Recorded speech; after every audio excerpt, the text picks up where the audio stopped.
Amigos del Nuevo Diario, nos encontramos en esta ocasión grabando la saga El Espíritu de la Navidad, donde estamos con personas quienes han traído alegría al pueblo dominicano y que a la vez también pues han servido a nuestra patria de manera totalmente desinteresada y que tienen lo que se denomina una buena vibra, porque lo que nos transmiten es alegría y paz cuando nos acompañan. Honrada de estar con el señor Esmerito Antonio Salcedo Gavilán, que ustedes no saben quién es. Ahora, si yo les digo Roberto Salcedo, todo el mundo sabe quién es. Muchas gracias, muy amable. Sí, cierto, cierto. Decía un amigo mío que eso fue una venganza que mi padre había hecho, con ponerme su nombre. Pero yo le voy a decir algo, pero yo tengo tres. Yo me llamo Julia Luz Marina y yo siempre vivo bueno, pero manejando. Pero le voy a decir algo, Julia, mire, para que falte que sobre. ¿Cómo entra ese nombre artístico, Roberto? ¿Qué le motiva a hacer esa transición? ¿Quién se inspira? No, le cuento.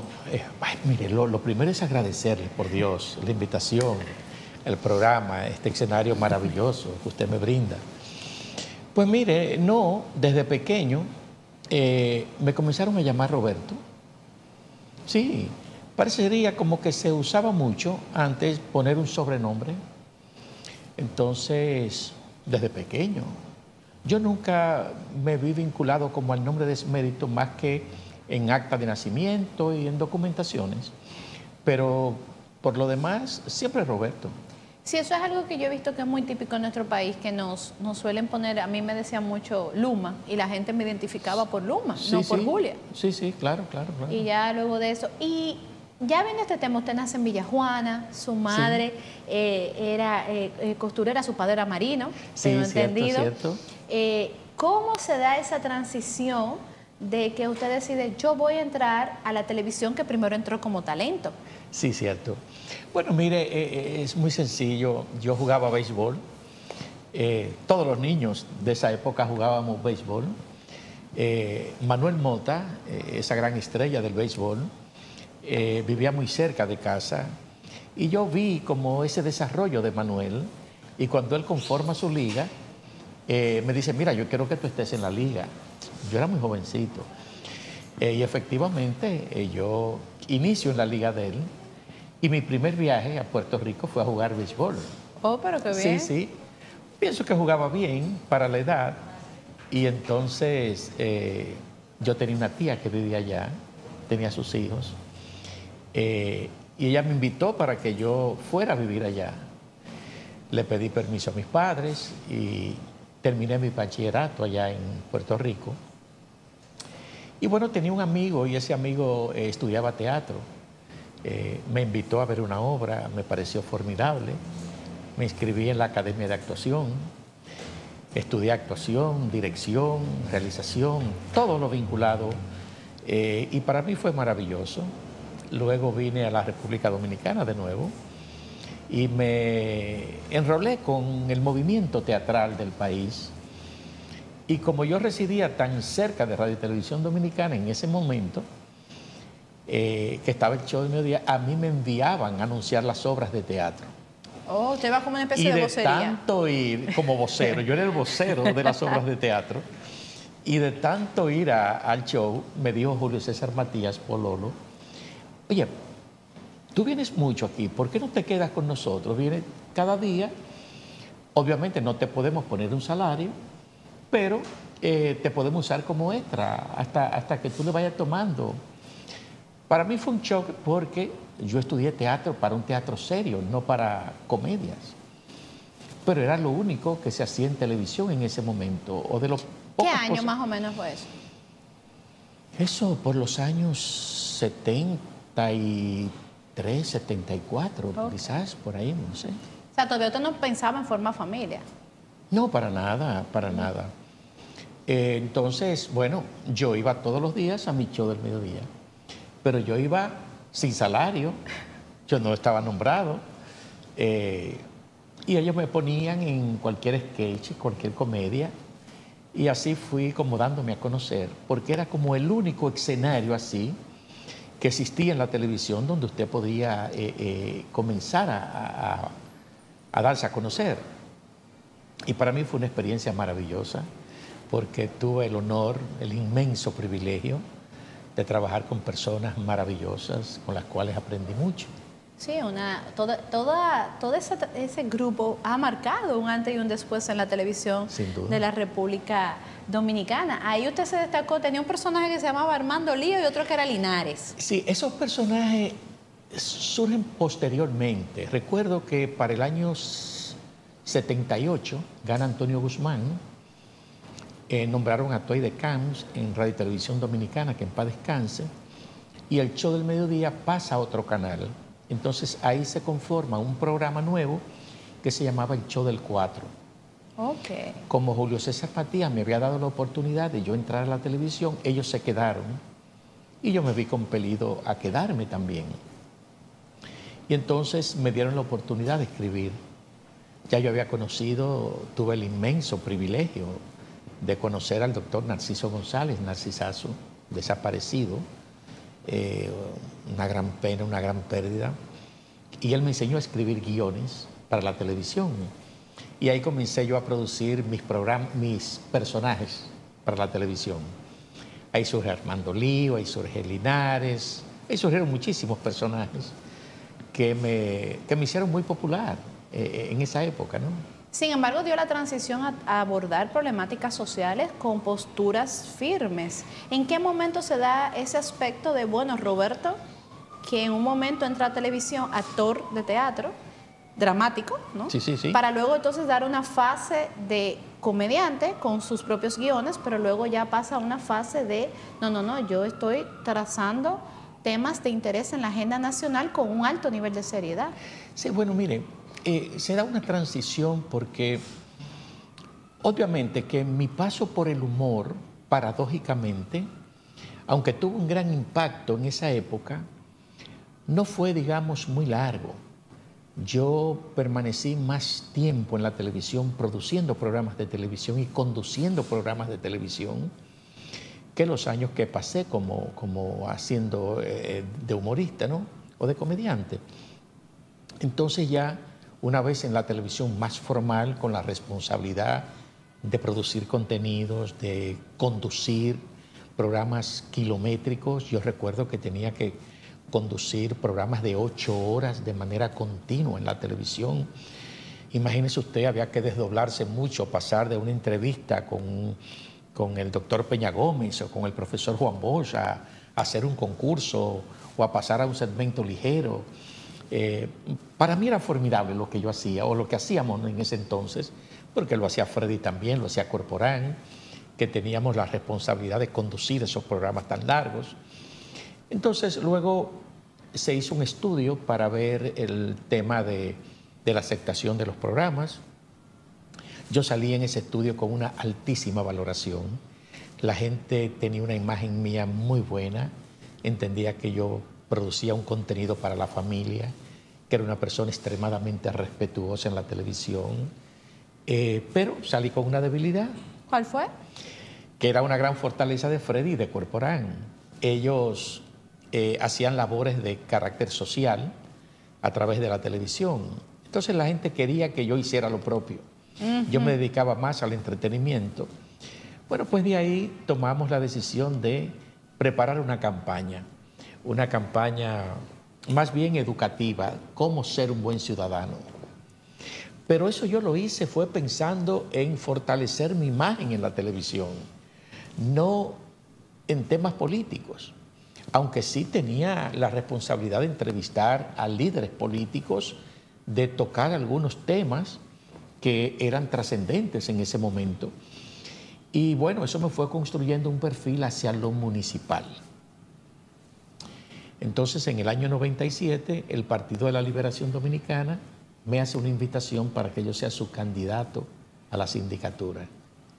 Y como cosas de la vida, me toca estar frente al doctor José Francisco Peña Gómez, que tantas veces yo entrevisté en mi programa. Es decir, que usted fue a la contienda con él. Sí, sí, claro. ¿Y qué pasa en ese momento? Bueno, mire, faltando 10 días para las elecciones, él muere. Y todo el panorama electoral dio un vuelco y la gente dio una especie como de voto póstumo a la memoria del doctor Peña Gómez, Sí. de reconocimiento El voto a del ese duelo. gran líder. Y bueno, ellos barrieron a nivel nacional, lo ganaron todo. Y yo me regresé a mi televisión. Fue una experiencia gratísima porque era el gran distrito nacional. Me permitió conocer el gran distrito. Imagínense desde Villamella, Santo Domingo Este, Los Alcarrizos, todo pertenece al Distrito Nacional. Fue una campaña hermosísima para mí. Y entonces pues me regresé a mi televisión. Estaba en mi televisión haciendo mi trabajo. Sí, pero ya en ese momento ya usted era productor, ya usted había pasado por Sí, lo sí, que era claro. 9x9 y 7x7. Sí, claro. Ya teníamos una empresa muy consolidada, Programarte, muy consolidada. Que había una broma que decían que los estudiantes cuando usted le decía, ¿cuánto es 7x7? Decían, Roberto. Sí, en ese entonces. Ajá. Y entonces, bueno, pues en el año 2001 el partido vuelve a llamarme porque como una especie como que la población quedó con el compromiso conmigo, ¿no? Por el cariño, por el afecto.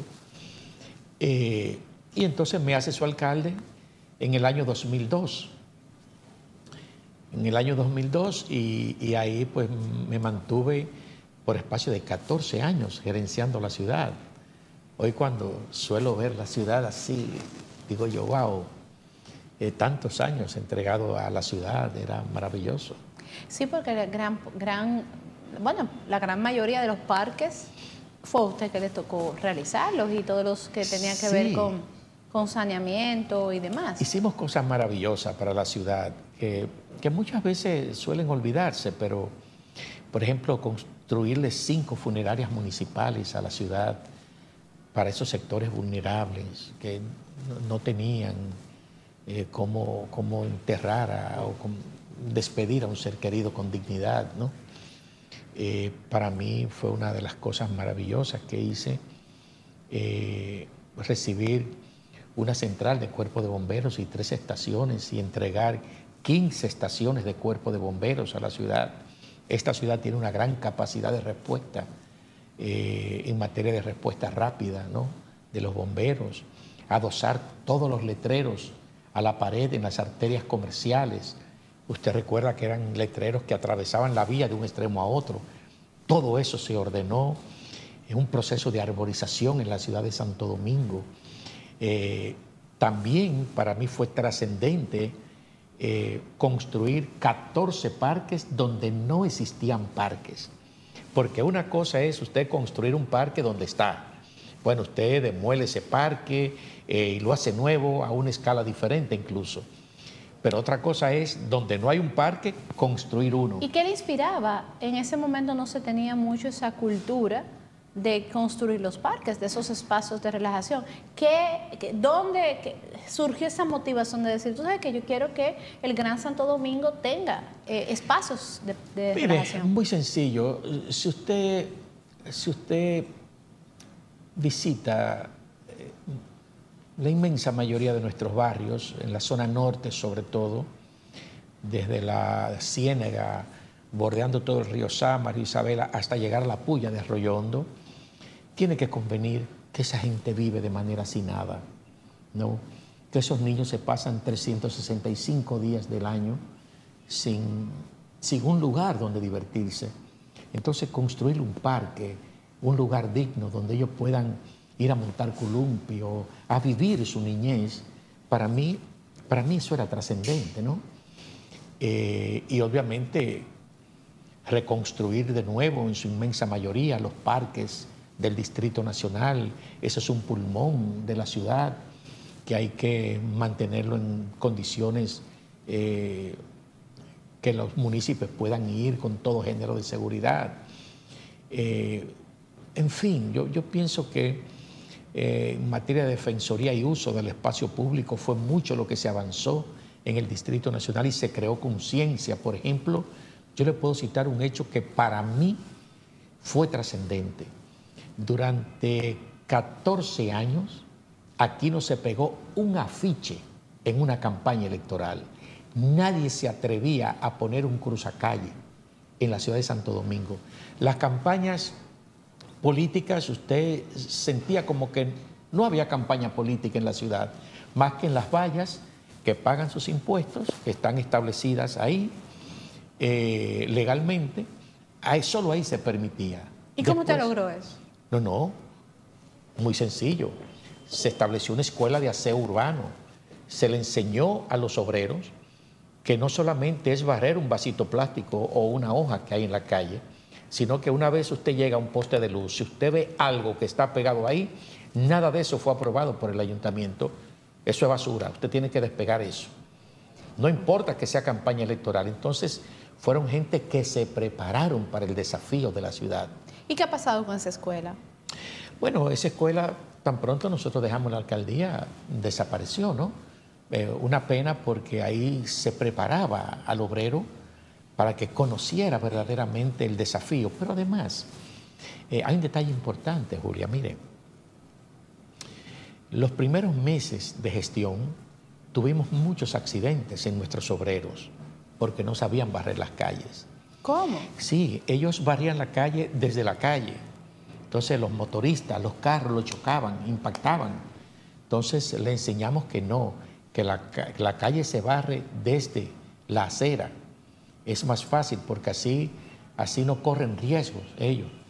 Y comenzaron a desaparecer, tan pronto aprendieron, comenzaron a desaparecer, y cuando tenían que bajar porque tenían que levantar tierra o lo que fuera del contén, ellos tenían que poner una señal donde establecía esa señal que habían obreros trabajando y que los carros tenían que tomar las providencias del lugar.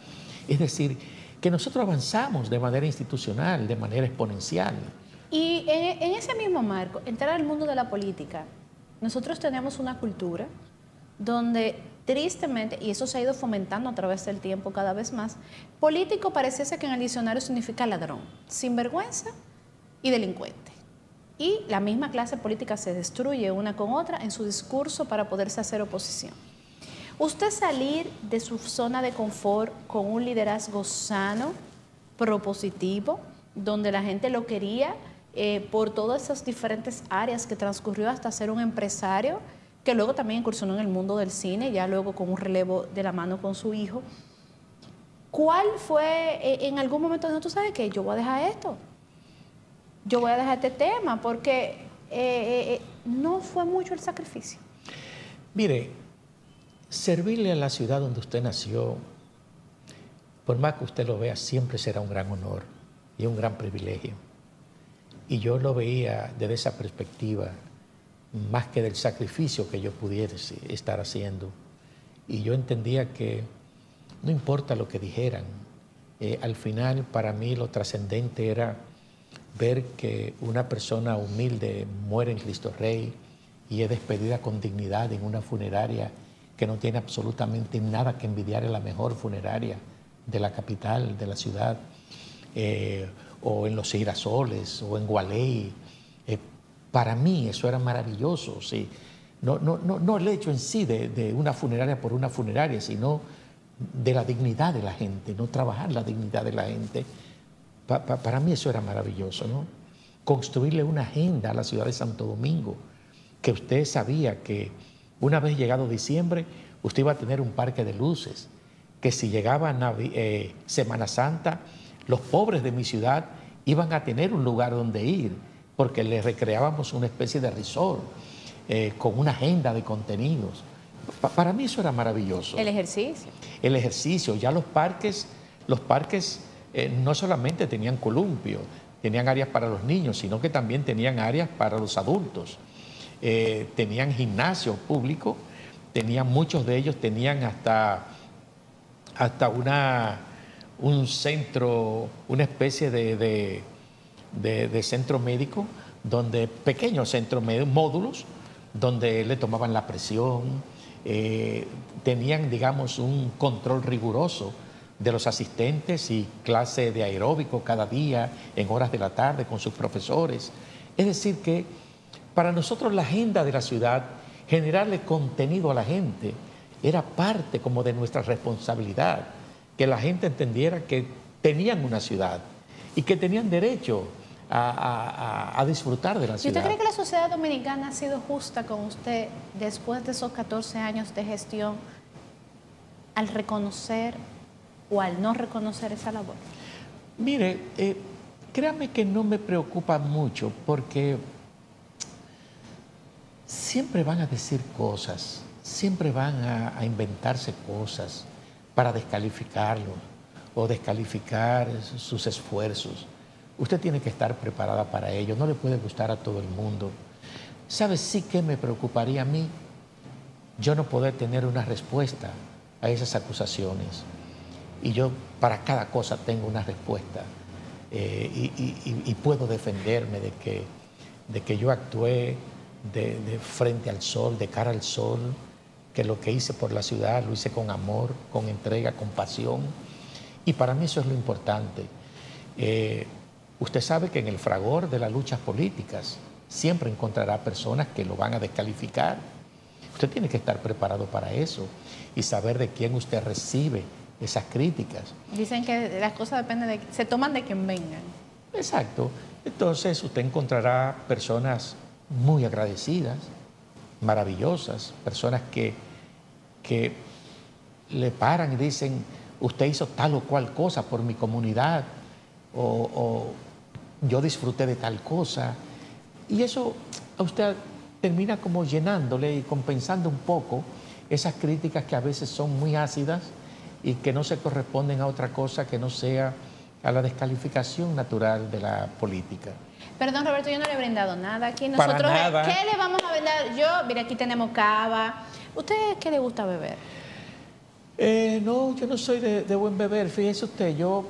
un café con leche. Vamos a brindar un cafecito, sí, un don cafecito, Roberto. Yo sí sí me voy a beber una cava porque en la saga estamos en la Navidad, don Roberto. Ah, no, disfrútela. Hay que disfrutar la Navidad. ¿Y con qué usted se disfruta? Dicen por ahí que a usted le gusta jugar golf. ¿Eso es verdad? Sí, me encanta, maravilloso. Yo he conocido en el golf un deporte que me da muchísima satisfacción, me pone en contacto con el verde, con la naturaleza.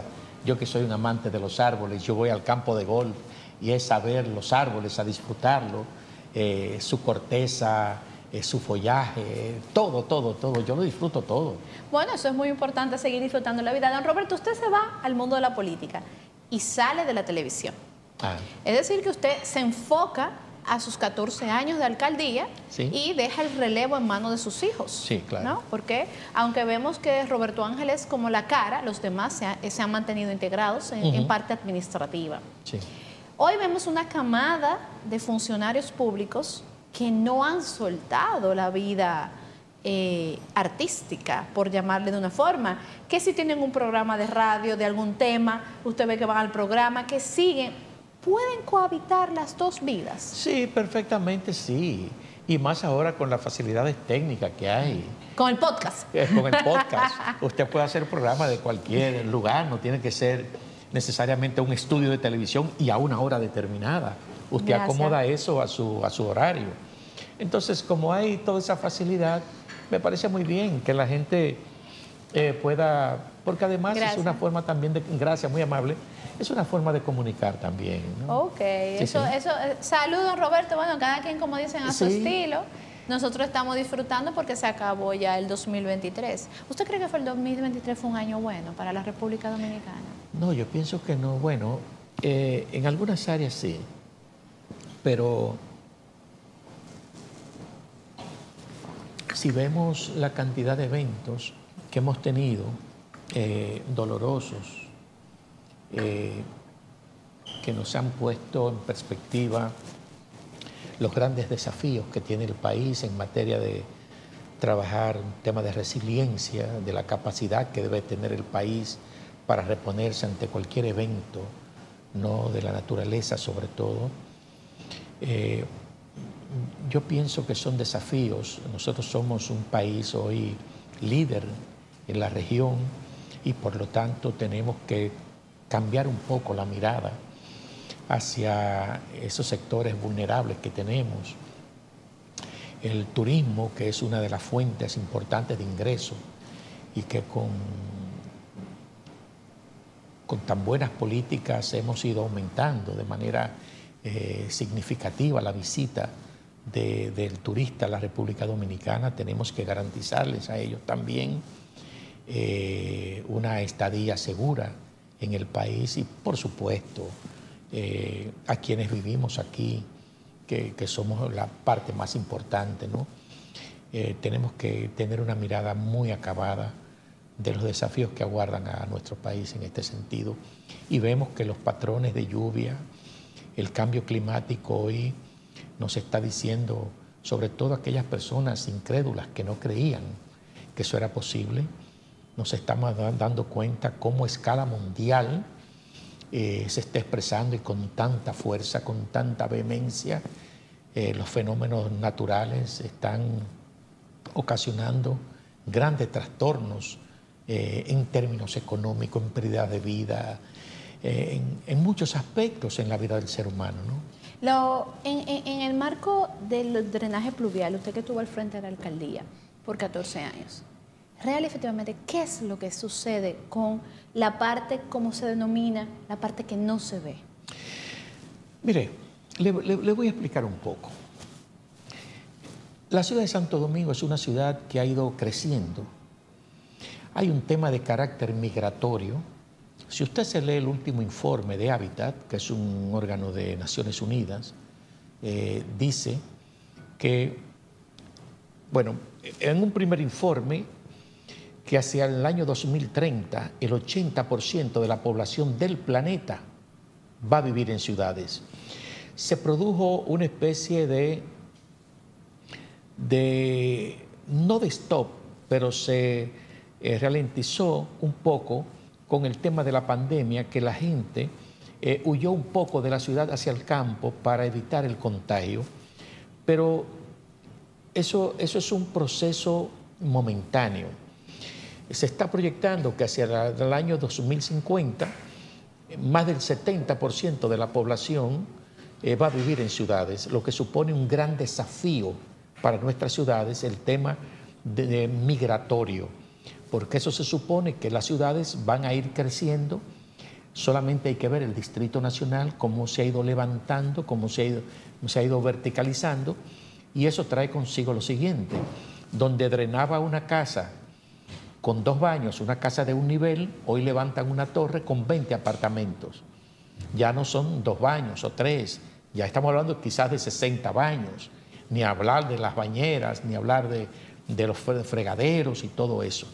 Donde se producían 2 fundas de basura, ahora se producen posiblemente 60 fundas de basura.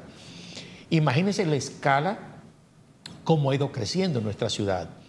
Entonces, el sistema de drenaje, obviamente, es un sistema que debe ir acompañando ese crecimiento vertical.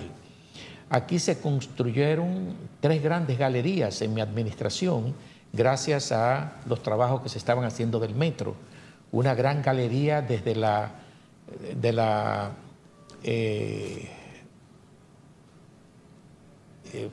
Correa y Cidrón hacia el Malecón, la Núñez de Cáceres, y otra gran galería que llega hasta la Cañada del Diablo. Okay.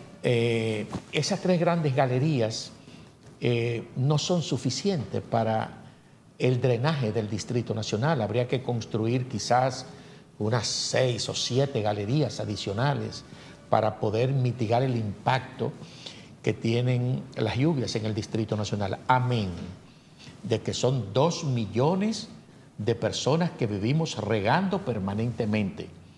Usted limpia hoy un invernal y posiblemente a la semana usted pasa y está igualito tapado. ¿Por qué? Porque hay un tema conductual que también se expresa en estos términos. Amén de que los volúmenes, porque los patrones de lluvia, como les decía al principio, han cambiado de manera sustancial. Hoy vemos que los volúmenes de agua que están cayendo no se habían visto. Sí, estamos ejemplo, en cosas nunca anteriormente. Entonces, cuando caen esos volúmenes de agua, sobrepasa la capacidad de drenaje, la precaria capacidad de drenaje que tenemos, y eso usted ve que entonces queda expresado en las grandes inundaciones que estamos viendo. Pero esas inundaciones, ojo, usted lo está viendo en las grandes ciudades también, que tienen sistemas de drenaje. El tema es que nosotros tenemos muchas zonas. Esta es una ciudad aterrazada con unas 69 terrazas, y esas terrazas cada una tiene sus situaciones, ¿no?, en materia de drenaje. Entonces, yo pienso que es un tema que hay que prestarle mucha atención al problema cultural, al problema de nosotros, también el problema educacional, de que no podemos seguir arrojando al espacio urbano todo lo que se nos ocurre, porque eso va en prejuicio de nosotros mismos. Totalmente, eso es un tema de conciencia, don Roberto. ¿Y lo volveremos a ver en la pantalla chica en algún momento? Mire, no sé, he recibido algunas propuestas. No, yo nunca descarto nada, ¿no? Porque al final comunicar también es maravilloso, y después que usted ha acumulado como tanta experiencia y tantas cosas, comunicarlas nunca está de más, y poder compartir algún momento es posible. ¿Y en la grande? Bueno, he hecho 2 películas. ¿Después de? Sí, sí. Oh, ¿y sí, cuáles han sido, don Hice Roberto? una película sobre un tema muy fuerte. Escribí un guión, es de una fuerte textura dramática, se llama Duele Decidir, es sobre el tema del feminicidio. Debe salir el próximo año, es un drama, y cumplí un sueño. El sueño mío era que una vez siendo alcalde me encuentro con mi compadre Cuquín, le cuento esto, y me dice, usted disfrazado ahora de alcalde, él me dice a mí. Entonces, digo yo, no se preocupe, compadre, que voy a escribir algo y tarde o temprano usted y yo lo vamos a hacer. Pues efectivamente, me puse a escribir un guión, se llama La Tercera Edad, y filmé esa película con mi compadre Cuquín. Es una película muy divertida, pienso. Estará en los cines el próximo año. Como una manera de recordar un poquito, y además de compartir con tanta gente querida, ¿no? Esta la hice con Panamericana Films, de mi querido hermano Archie López. Hicimos algo maravilloso, yo pienso. ¿Y lo volveríamos a ver en el ruedo político participando en alguna contienda electoral? Mire, nada se descarta, ¿eh? Nada se descarta. Yo pienso que yo tengo mucho que dar, yo tengo mucho contenido en mi vida, tengo muchas cosas y muchas ideas, quedaron muchas tareas pendientes que no tengo necesariamente que realizarlas yo, pueden realizarlas otros. Lo importante es que se hagan para el Distrito Nacional o en otro ámbito que el país me necesite. Me he preparado a lo largo de estos años para asumir los desafíos que el país entienda que yo debo asumir. ¿Y qué debe parecer o qué opinión le merece a usted el director del PROPE? Mire, no sé si usted domina mucho. Ese muchacho es un trabajador incansable. Le asignaron a Ocoa y él se ha mudado para allá. Ya vive en Ocoa. Sí, ya vive en Ocoa. Pues Robertico es de mucha pasión. Don Roberto Ángel. Sí, Roberto Ángel. Sí, por Roberto favor. Ángel, ¿verdad? Él es de mucha pasión. Ajá. Y entonces él, todo lo que hace, le pone el alma. Y bueno, él ha cultivado una amistad con el presidente Abinader y se llevan muy bien. Y entonces le he entregado esa responsabilidad, porque es una gran responsabilidad, es como el brazo operativo de todas las visitas que el presidente hace, o casi todas, tienen que ver de alguna manera con tareas del PROPE, de articular con las demás instituciones. Es un trabajo bonito, hermoso, y él lo está haciendo con mucha pasión, le gusta mucho. Además, le voy a decir algo, quizás la gente no lo sabe, pero Roberto Ángel no es el Roberto Ángel de la televisión. Es un muchacho muy preparado. Roberto Ángel se preparó para la política. Es un muchacho que tiene muchos años preparándose, estudiando, leyendo mucho. Y hoy yo pienso que es un gran producto que recibe la política dominicana. Bueno, yo creo que esto es... Yo me siento muy orgulloso de él, ¿eh? No se nos nota para nada, para nada. Y eso que yo soy de la generación de Roberto Ángel y ya en esta parte final de la entrevista me gustaría saber, ¿a quién fue que se le ocurrió las cosas de Robertico? ¿Fue a usted o fue a él? Mire, fue a mí, pero le voy a confesar algo. Porque usted tiene una nieta que casi tiene que preparar las cosas de la nietecita. Jimena, sí, Jiménez de locura. Pero Robertico, fue que lo llamaron para un comercial, estando muy pequeño, y él como que le llamó la atención el ambiente de la cámara y de todo, y además que se portaban, como eran niños, le llevaron cosas para niños, y él como que se sintió bien. Y después yo le invité a hacer algo porque me sorprendió la manera en que lo hizo. Y entonces preparé algo con él rápidamente y él le gustó el ambiente, porque hice algo como que tuviera que ver con la niñez, ¿no? Con él. Y después yo le decía, papi, ¿qué tú quieres? ¿Grabar o jugar? Lo que tú quieras. Se hace lo que tú digas. No, yo quiero grabar, porque para él grabar era como una manera de jugar. Porque hacíamos cosas que él se divirtiera, ¿no?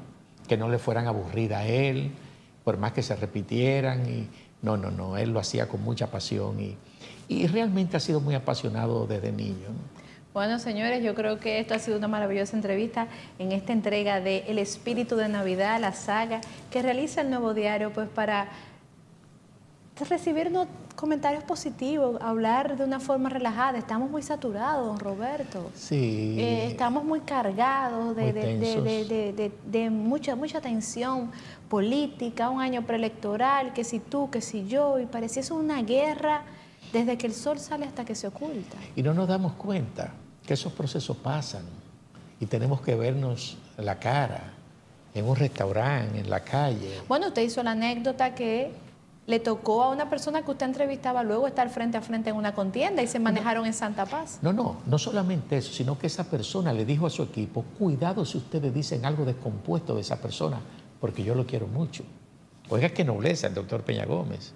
Entonces, yo pienso que al final esa es la política. Usted no tiene que herir a nadie, usted no tiene que vejar a nadie, ni descalificar a nadie. Para usted hablar de sus virtudes y de sus propuestas, usted no tiene que descalificar al otro. Me parece que no es correcto. Bueno, eso es algo muy importante. Gracias por acompañarnos y sigan con toda la programación que tiene el Nuevo Diario para ustedes.